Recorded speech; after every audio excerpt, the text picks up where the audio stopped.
Que Dieu vous bénisse. Mon message de ce matin, je l'intitule « Quel est votre amour pour Dieu ?» Quel est votre amour pour Dieu?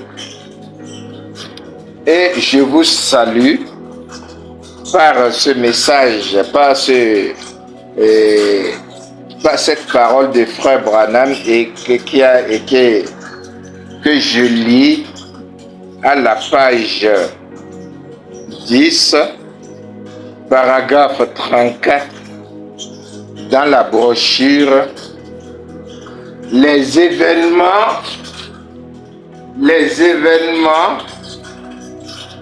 rendus clairs par la prophétie. Que Dieu vous bénisse.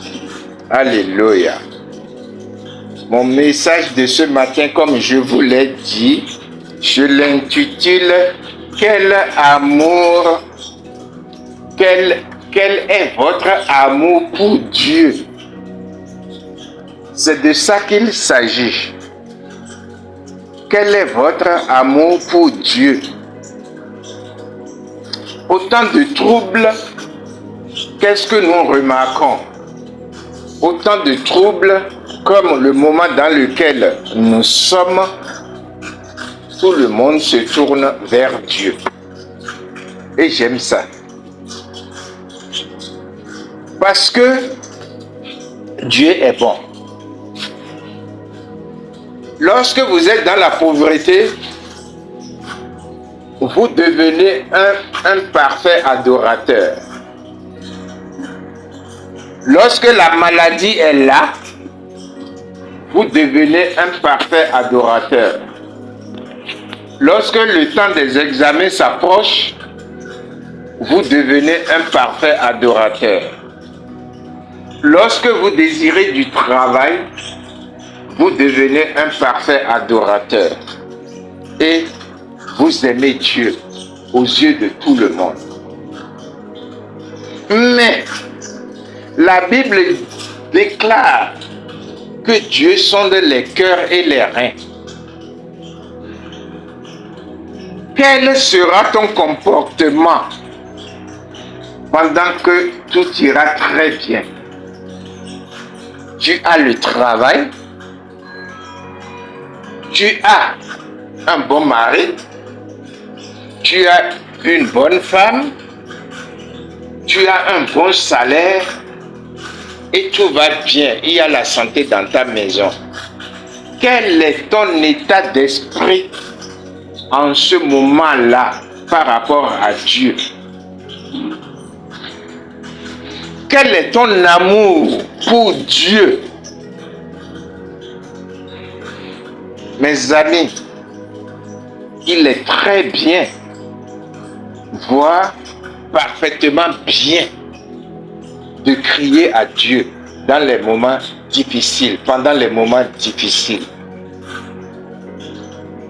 Mais, qu'est-ce que ce Dieu-là te représente? Qu'est-ce qu'il représente pour toi pendant les moments, tes bons moments agréables? C'est de ça qu'il s'agit. Parce que Dieu est bon,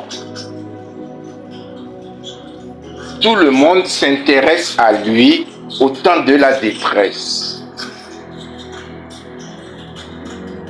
Et c'est dans ce temps que nous sommes maintenant. Je me rappelle d'une histoire dans la Bible où les gens étaient en train de critiquer Moïse, le grand homme de Dieu. Ils étaient en train de le critiquer parce qu'ils avaient chaud, parce que le soleil les brûlait, parce que ils ne trouvaient plus les bonnes choses à manger. Et on le critiquait. Et on disait, il nous a fait sortir pour nous faire souffrir. Quelque part, c'était vrai. Mais lorsque à un certain moment, Ils ont entendu un bruit derrière eux. Ils ont entendu les chevaux, le bruit des chevaux. Ils ont vu des chats et ils ont tourné comme ça. Et ils ont tourné derrière eux. Et ils ont vu Pharaon. Ils ont vu Pharaon et son armée. Alléluia. Ils ont cessé immédiatement de critiquer Moïse. Et qu'est-ce qu'ils ont dit? Moïse, nous allons mourir. Et tout le peuple s'est tourné vers Dieu.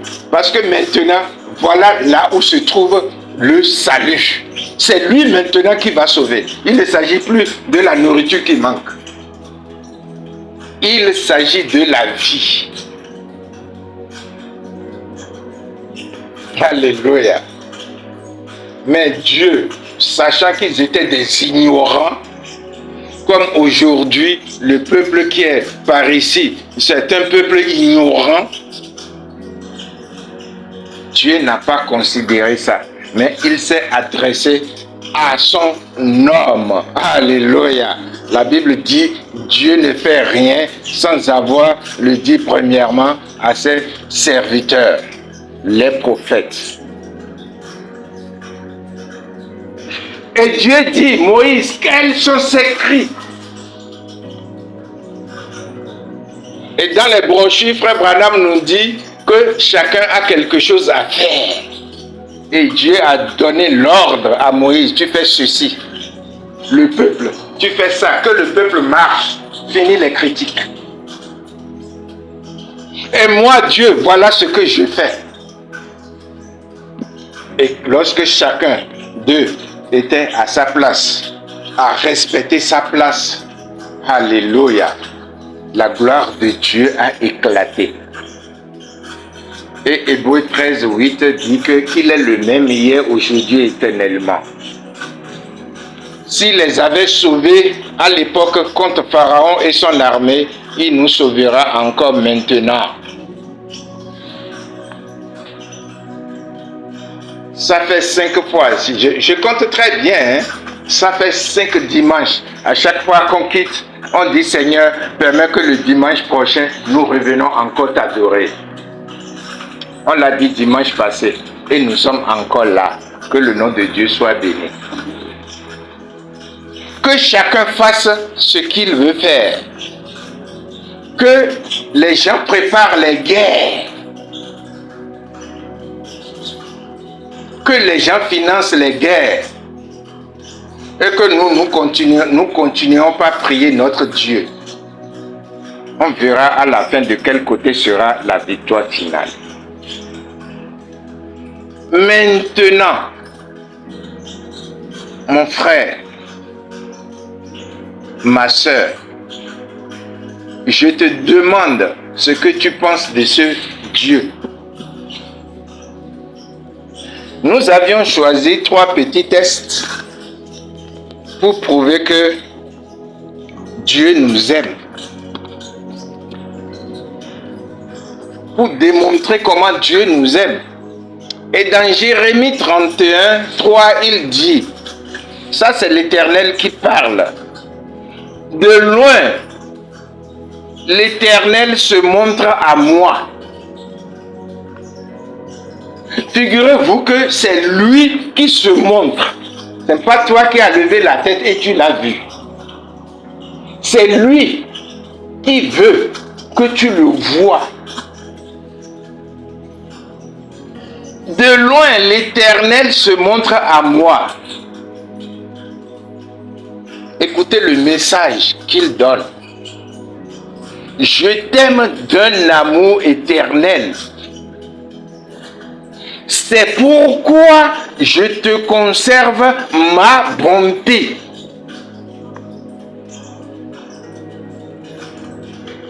Alléluia. Je voudrais que vous examinez un peu la bonté de Dieu. Tu ne l'as pas vu et tu ne peux pas le voir. Et il ordonne que tu le vois. Et tu l'as vu et il te donne un message. Un message d'amour. Dans Jérémie 29, 11, il dit, car moi, alléluia, lui l'Éternel, je connais, il dit, je connais les projets que j'ai conçus en ta faveur. Pas que tu as fait les projets, mais c'est lui que tu as vu de loin parce qu'il veut que tu le vois, qui a fait des projets pour toi en ta faveur. Et il dit, ce sont des projets de paix. Que la paix soit avec vous ce matin. Et non des projets de malheur. C'est la raison pour laquelle je vous ai toujours demandé de remercier Dieu dans quelle que soit la condition, la situation, remercier Dieu. Ce sont des projets de paix et non de malheur, afin de vous assurer un avenir plein d'espérance. N'est-ce pas merveilleux que parmi ceux qui m'écoutent ce matin, quelqu'un me dise ce que son père et sa mère lui ont fait. Que quelqu'un me dise ce que son mari a fait. Que quelqu'un me dise ce que sa femme a fait pour lui accorder une parfaite assurance ce matin. Des fois, l'homme est ingrat envers Dieu. Quand je dis l'homme, je veux parler de la femme et de l'homme et des enfants et tout le monde. Nous sommes ingrats envers Dieu. C'est lui qui commence par lever notre tête pour qu'on le voit de loin. Et c'est lui qui nous donne, qui nous annonce les bonnes bénédictions qu'il veut pour nous. Et c'est encore lui qui forme nos projets. Et dès que nous commençons par briller, on le met de côté. Et on commence par servir le monde et les choses du monde. Mes amis, ce n'est pas bien. Repentez-vous, sinon vous périrez. Personne ne peut tromper Dieu. Mais la plupart des hommes, la plupart des femmes, c'est ce qu'ils font lorsqu'ils deviennent bien. Dieu ne vous a pas accordé des richesses et de la santé pour faire des guerres contre vos frères. Aujourd'hui, ce qui manque réellement à la création humaine, c'est l'amour.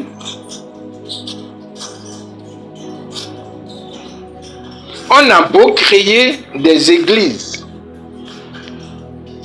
on a beau jeûner, on a beau prier, mais on n'a jamais aimé comme Dieu veut que nous nous aimons les uns les autres. Nous tous, sans exception, nous avions failli en matière d'amour.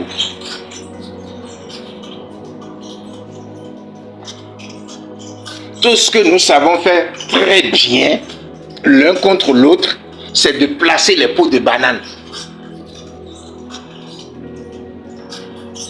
Esprit malin, Dieu te voit. Dieu ne t'a pas béni pour que tu sois l'opposé de ton frère. Donc je disais que Dieu ne t'a pas béni pour que tu sois l'opposé de ton frère ou l'opposé de ta soeur. Dieu t'a béni pour que tu puisses les aimer.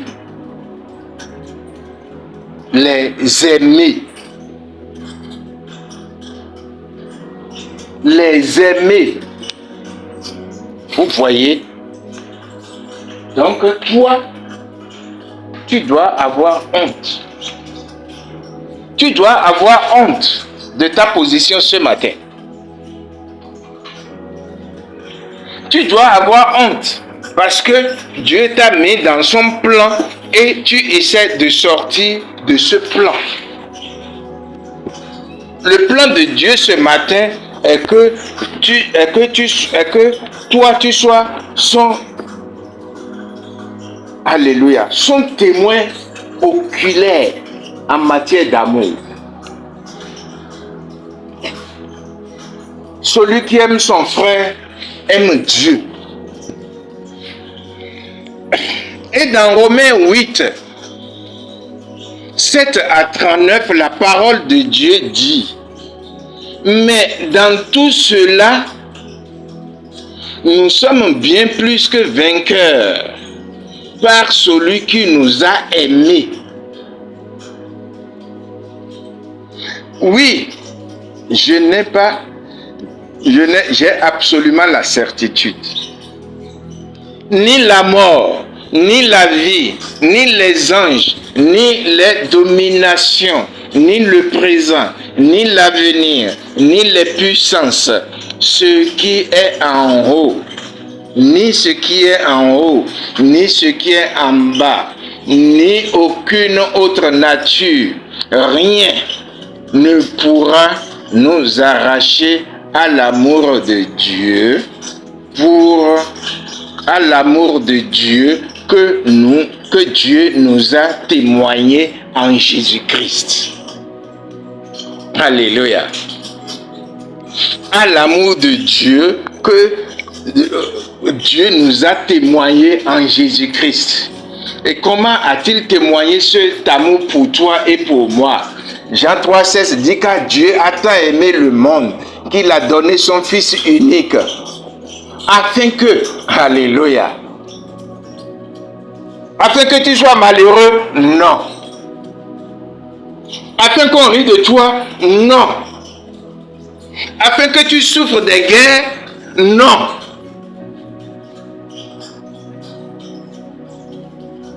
Mes amis, il nous a envoyé Jésus-Christ afin que nous puissions être heureux sur cette terre et là-bas, là-haut.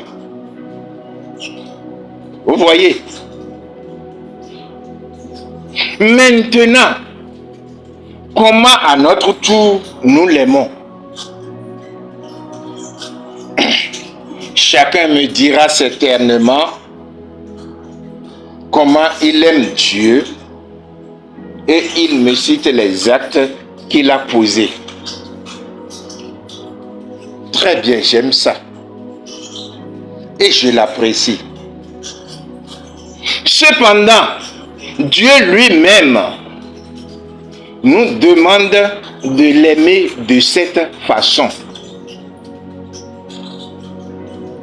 Dans Jean 4, 23 à 24, écoutez attentivement. Mais l'heure vient, et elle est déjà venue, où tous les vrais adorateurs adoreront le Père en esprit et en vérité. Car ce sont là les adorateurs que le Père demande.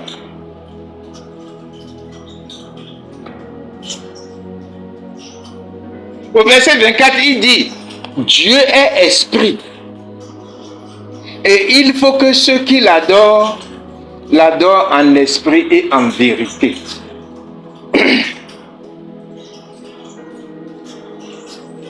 Dieu nous propose de l'aimer de cette façon-là. Mais aujourd'hui, à quoi nous assistons? On fait des réunions par-ci et par-là. On propose même des matchs de football des chrétiens pour montrer qu'ils sont en plein dans l'amour fraternel. Quelle désobéissance! Vous ne pouvez jamais prendre les choses du monde et le monde pour honorer Dieu. Il dit que Dieu dit que ça c'est de la puanteur.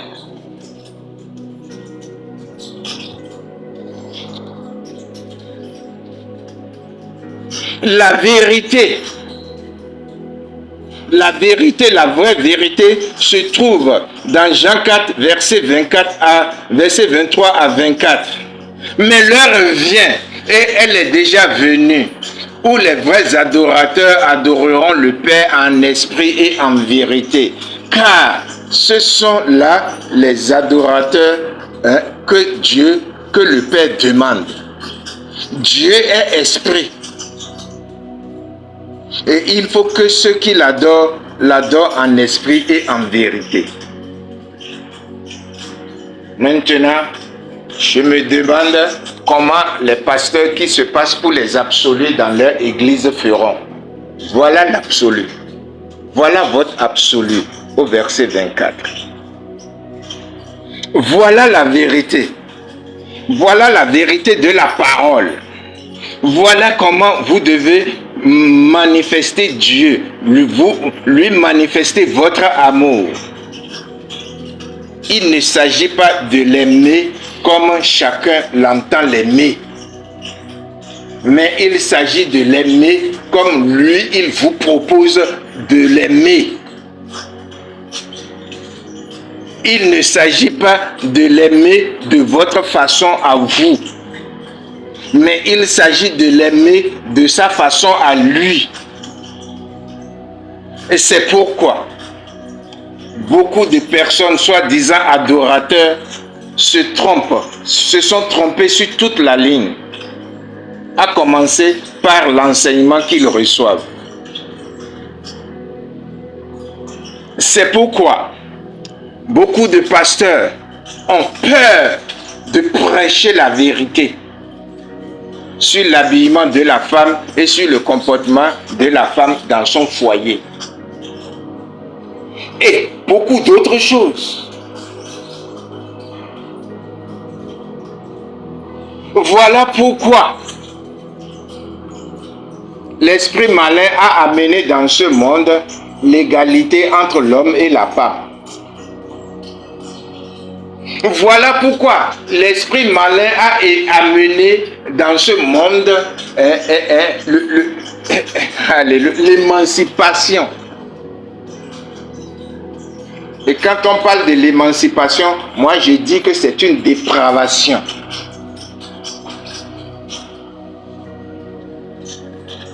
Les gens ne savent pas ce qu'ils veulent.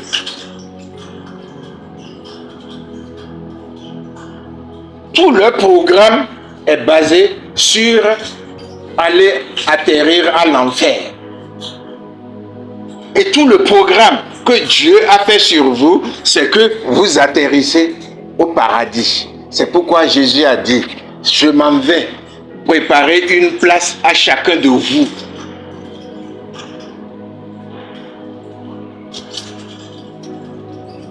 Le moment est venu où vous devriez faire votre choix. Faites votre choix. Dire la vérité à votre auditoire. Dire la vérité à votre famille. Et non pas seulement dire la vérité, mais vivre la vérité. Vous connaîtrez la vérité et la vérité vous affranchira.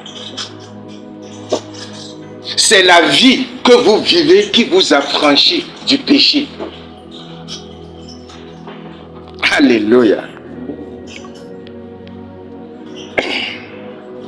Dans Deutéronome 7, verset 9, on nous a donné un très bon conseil là-bas.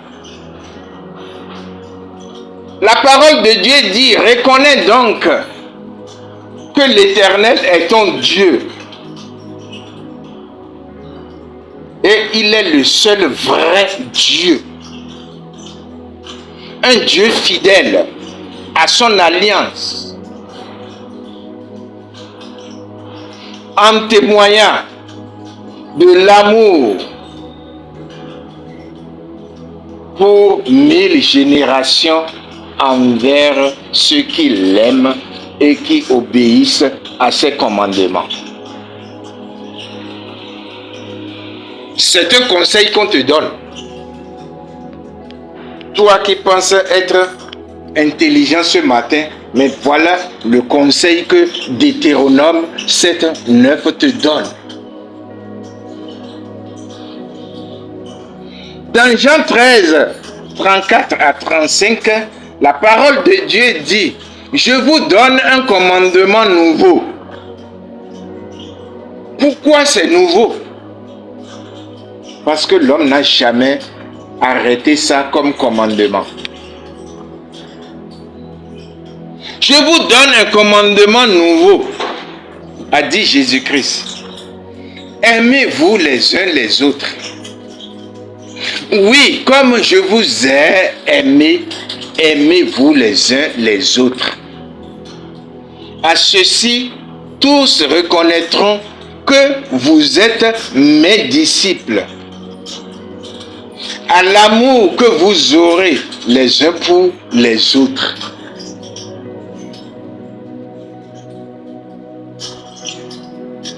Alléluia. Les gens attendent que Dieu descende pour l'aimer, pour lui prouver son amour. C'est des abrutis spirituels. Dieu est dans ton frère, Dieu est dans ta soeur, Dieu est dans tes enfants, Dieu est dans ton mari, Dieu est dans ta femme. Et quand Dieu est dans ton auditoire, voilà ce que tu dois aimer correctement afin que Dieu sache que tu l'aimes. Aujourd'hui, même les enfants biologiques ont des problèmes pour aimer leurs parents parce qu'ils sont devenus grands. Parce que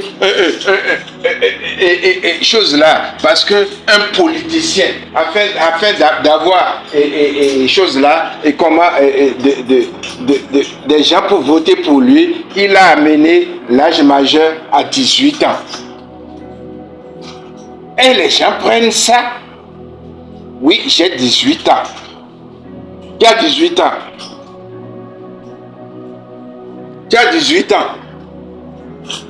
Et on pense qu'on est grand. Et on va même dire à son père, oui, je dois faire mon choix.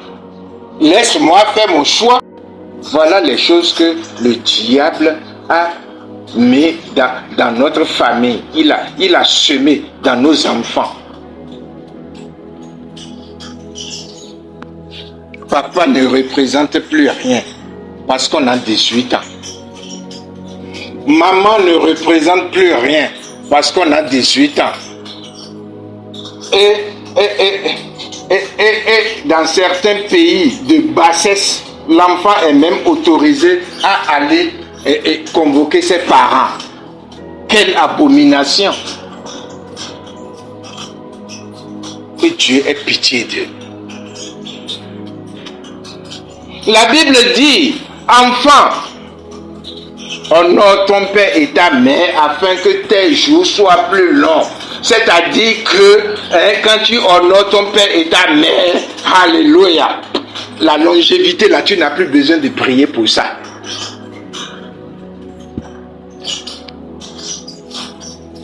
Et des gens de bassesse, des homosexuels te disent, tu as 18 ans, tu as le droit de les convoquer.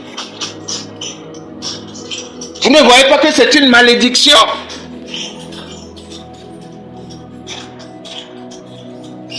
Mes amis, revenez à la parole qui vous dit, vous connaîtrez la vérité et la vérité vous affranchira.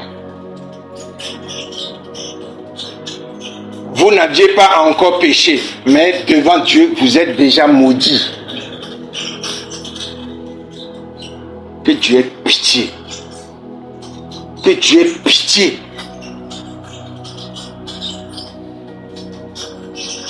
Ce n'est pour rien que que les gens organisent les guerres et financent les guerres, c'est parce qu'ils ne connaissent pas Dieu.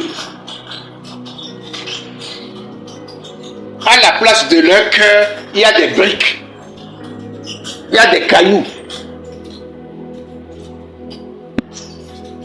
Et Frère Branham a dit, quel que soit ce que vous leur direz, ils vont dire ah. Quel que soit ce que vous leur direz, ils vont dire ah. Mais ils n'ont qu'à finir de dire ils périront. Ainsi dit le Seigneur. On ne se moque pas de Dieu. Dieu est amour. Et il faut que ceux qui l'adorent, l'adorent en esprit et en vérité.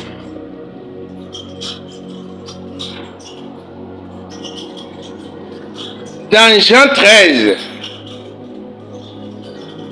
verset 34 à 35 ans, comme je le disais tantôt, il a dit, je vous donne un commandement nouveau. Aimez-vous les uns les autres. Oui. Comme je l'ai dit, aimez-vous les uns les autres. À ceci, tous connaîtront que vous êtes mes disciples. À l'amour que vous aurez les uns envers les autres. Vous pouvez remarquer à travers ces versets, ces deux versets, le projet de l'amour agapao. Il ne s'agit pas d'aimer Dieu comme on le désire, comme on le conçoit, comme on le pense. Mais il s'agit d'aimer Dieu comme Dieu lui-même le désire. Voilà ce qui veut dire faire la volonté de Dieu. Maintenant, examinons l'amour de Dieu révélé en Christ. Dans Galates 2:20, la parole de Dieu dit, « J'ai été crucifié avec Christ, et si je vis, ce n'est plus moi qui vis, c'est Christ qui vit en moi. Si je vis maintenant dans la chair, je vis dans la foi au Fils de Dieu qui m'a aimé et qui s'est livré lui-même pour moi. » Aviez-vous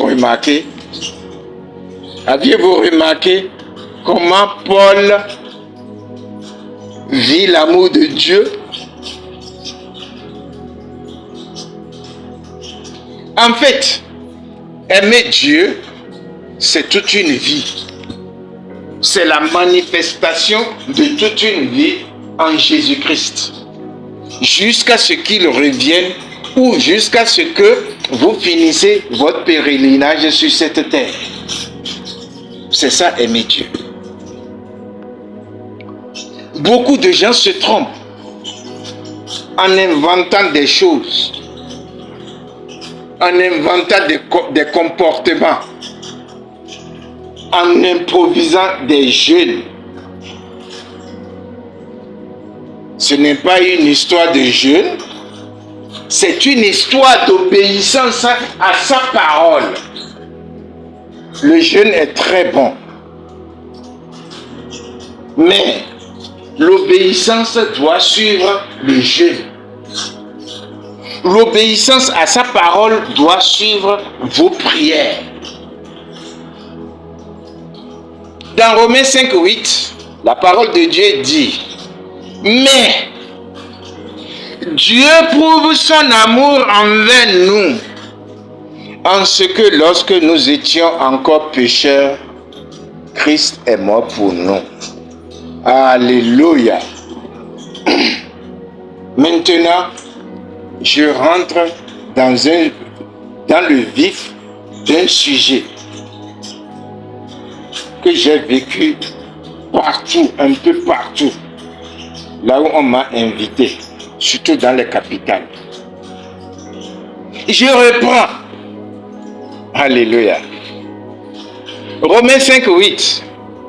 Mais Dieu prouve son amour envers nous en ce que, lorsque nous étions encore pécheurs, Christ est mort pour nous. Maintenant, remarquez,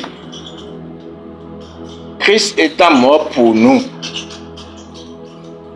lorsque nous étions pécheurs, Dieu nous a aimés lorsque nous étions pécheurs. C'est pourquoi Jésus-Christ a dit, je ne suis pas venu pour les bien portants, mais je suis venu pour les malades.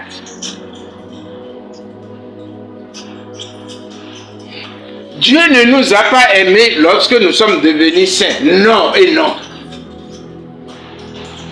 Mais lorsque nous étions pécheurs. Et ce que j'entends partout, avec certains révérends pasteurs, quand ils me voient, et quand je visite certaines familles ou certaines personnes, ils disent, fais attention à cause de ton ministère. Mais de quel ministère parle-t-il? Il est ceci, elle est cela. Même chez moi, je l'ai entendu. J'ai rencontré un jour un pasteur, un grand pasteur, qui ne va pas dans sa famille. Il ne va pas visiter les gens de sa famille. Il ne va pas voir son père parce qu'il est charlatan.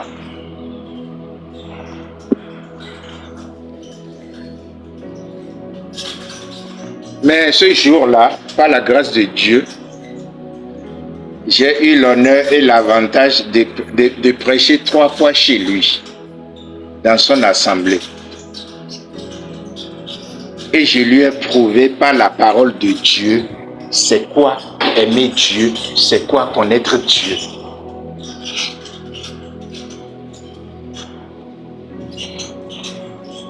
Ton père charlatan, ce n'est pas ton problème. C'est ce qu'il a compris qu'il fait. Toi, tu es né de nouveau, ce n'était pas ton problème, c'était le problème de Dieu.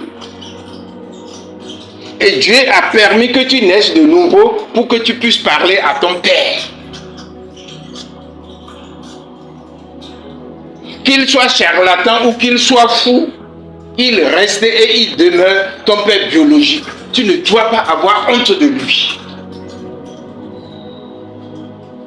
Dieu t'a mis dans cette situation-là pour que tu le ramènes à la maison et à la vérité. Le fuir, c'est de l'incrédulité. Le fuir, c'est la preuve que tu es un soi-disant chrétien.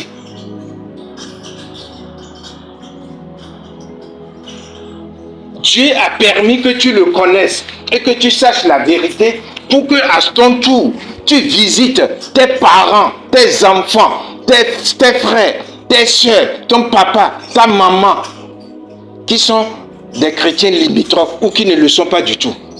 Pas pour que tu les fuis. J'ai entendu des pasteurs qui ont dit, ah, fais attention à cause de ton ministère. Mais de quel ministère ils parlent?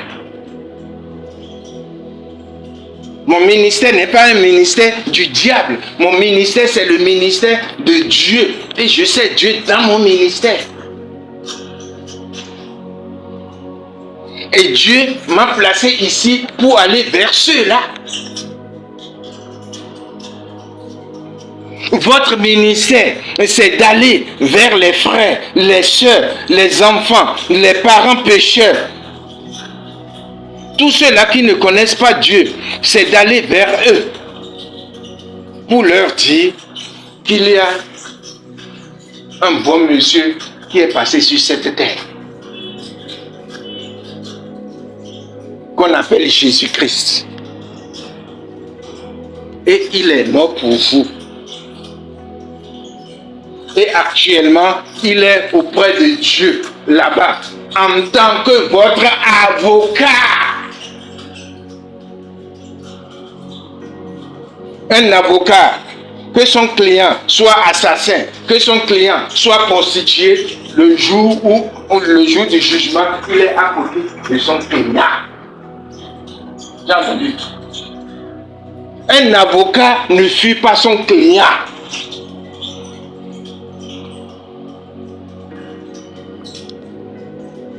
Mes amis, ayez la révélation de votre ministère et Dieu vous bénira davantage. Tous ceux qui fuient leurs parents parce qu'ils pensent que c'est de la saleté, ce sont des croyants limitrophes. Ils pensent connaître Dieu, mais ils ne le connaissent pas. Lorsque Jésus-Christ était sur cette terre, il allait vers tout le monde jusqu'à ce qu'un jour, une prostituée lavait ses pieds, pleurait sur ses pieds. Et un chrétien limitrophe a dit, mais s'il était prophète, il allait savoir qui était là.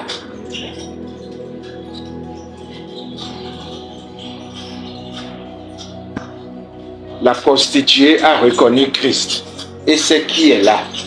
Et était en train de pleurer sur ses pieds et essuyer les pieds avec ses cheveux.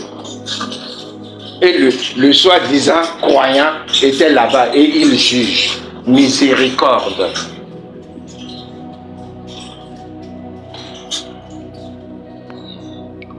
Et j'ai dit, pasteur, ressaisis-toi. Sinon, ta couronne sera donnée à une autre personne.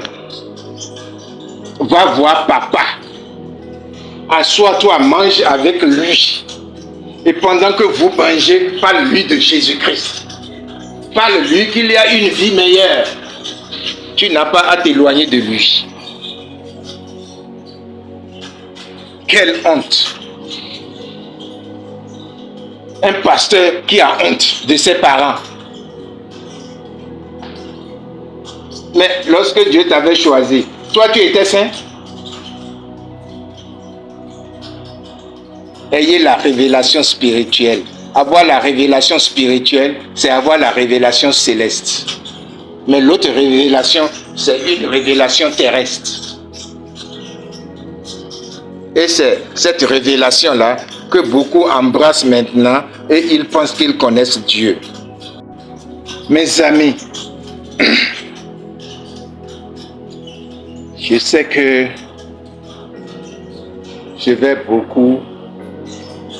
on va beaucoup me poser des questions. Vous savez, c'est bien qu'il y ait le bruit des guerres. Maintenant, les gens m'écoutent beaucoup. Alléluia. La dernière fois, je devais prendre de l'essence. Et quelqu'un me dit, mais pasteur, on n'a pas eu ta prédication de l'autre dimanche là. Je dis, ah bon? Ah, on veut m'écouter. Qu'est-ce qui a fait ça? Le bruit des guerres. C'est pourquoi la Bible déclare que même Satan est un instrument entre les mains de Dieu.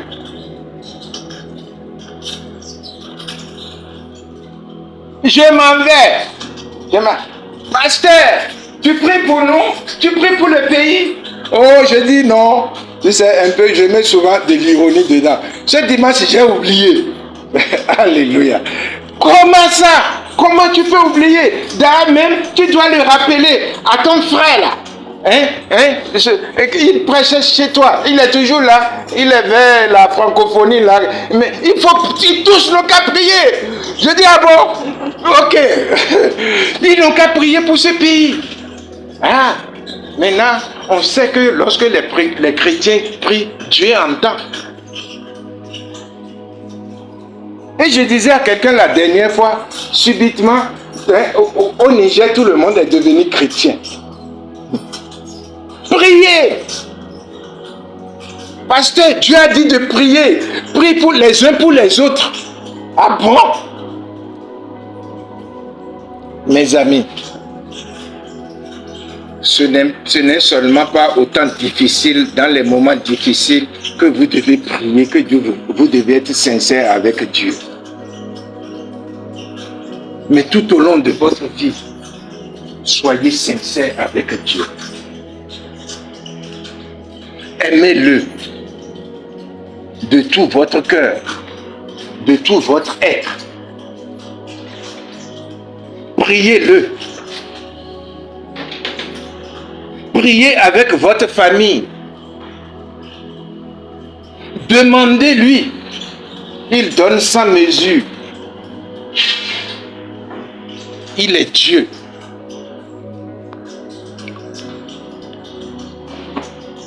Demandez pour tous ceux-là qui vous font quelque chose, qui se rappellent de vous, même ceux qui ne se rappellent pas de vous. Demandez pour eux, priez Dieu pour eux, parce que Jésus-Christ a dit, vous êtes mes témoins. Priez les uns pour les autres, priez pour le pays, priez pour les autorités du pays, priez pour tout le monde, ne gardez personne en rancune. Et vous verrez comment Dieu prendra soin de vous et il prendra soin de votre famille. Il est amour.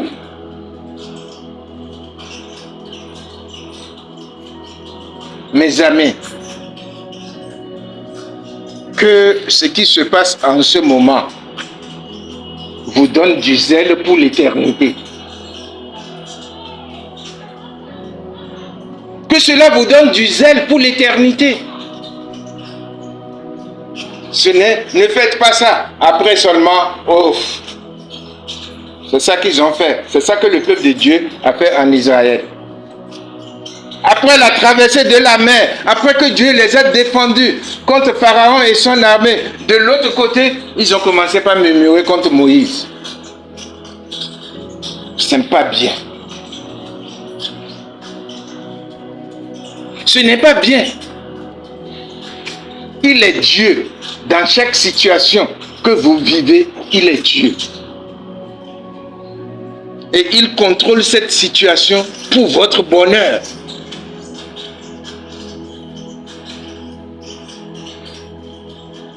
Alléluia. Qu'est-ce que Frère Branham a dit? Il dit, aimez le pécheur, mais haïssez le péché. C'est ça.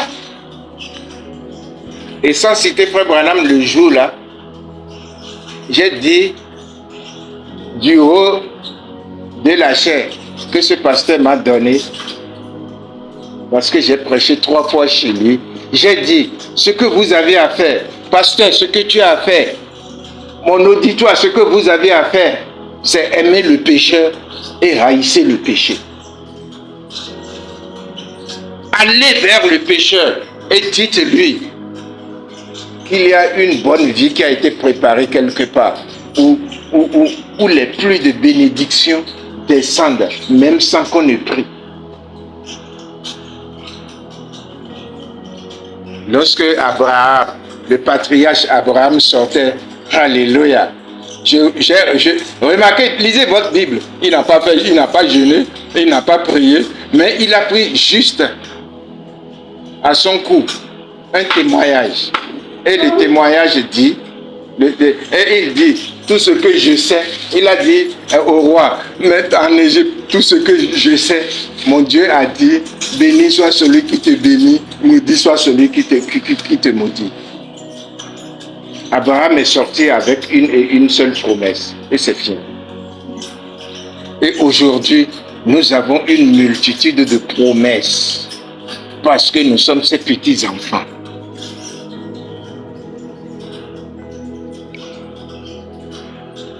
Dieu est amour. Et Dieu vous aime. Et il vous attend pour voir comment en retour vous allez l'aimer. Que Dieu vous bénisse. Prions. Merveilleux, merveilleux, Jésus est pour moi. conseiller, Dieu puissant, maître de la paix. Il me garde de mes péchés. Merveilleux est mon sauveur, mon Dieu, mon roi. Alléluia. Il est merveilleux. Son nom s'appelle merveilleux. Lorsque tu es malade, il est merveilleux. Lorsque tu es pauvre, il est merveilleux. Lorsque ça ne va pas dans ta maison, que tu penses que cela ne quitte pas ta tête, que cela ne quitte pas ton cœur, il est merveilleux. Et rien ne lui est impossible. Père Tout-Puissant, merveilleux Père, nous te louons, nous t'adorons, nous te rendons gloire. Voilà le 5e dimanche où à chaque fois nous te prions et nous disons, permets que nous revenons le dimanche prochain pour t'adorer encore. Et nous t'adressons cette même demande ce dimanche-ci. Oui, Seigneur, tu es merveilleux. Que ta paix soit sur nous parce que tu es merveilleux. Que ta paix soit sur chaque frère et chaque sœur que nous portons dans notre cœur parce que tu es merveilleux. Que ta santé soit dans nos maisons et sur nous, partout où nous irons. Nous le demandons seulement pour nous, mais pour tous nos frères, nos sœurs qui sont au loin. Seigneur, ne les abandonne pas parce que tu es merveilleux. Que ta paix soit sur ce pays parce que tu es merveilleux. Que ta paix et ta sécurité soient sur toutes les autorités de ce pays parce que tu es merveilleux. Merveilleux est ton nom. Tu es tellement merveilleux. Tu es tellement merveilleux au point où Job étant sur le tas d'ordures n'a même pas la révélation de te maudire. Parce qu'il sait que tu es merveilleux. Il sait que tu vas changer la situation. Et tu as changé la situation. Et il est devenu celui qui doit prier pour les autres.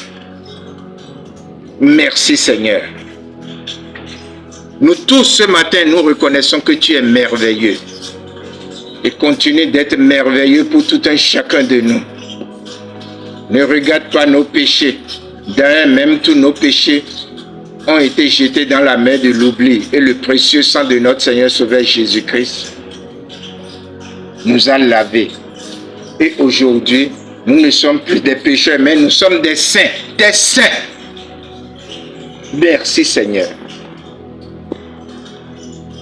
Bénis-nous au-delà de nos entendements, au-delà de l'entendement de ceux qui nous regardent. Bénis-nous parce que tu es merveilleux. Bénis notre famille parce que tu es merveilleux.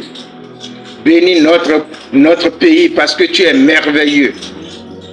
Tout ce que nous portons dans notre cœur et qui ne te connaissent pas, ramène-leur à la parole afin qu'ils naissent de nouveau parce que tu es merveilleux. Merveilleux est ton nom. Nous le demandons au nom de Jésus-Christ, notre Sauveur.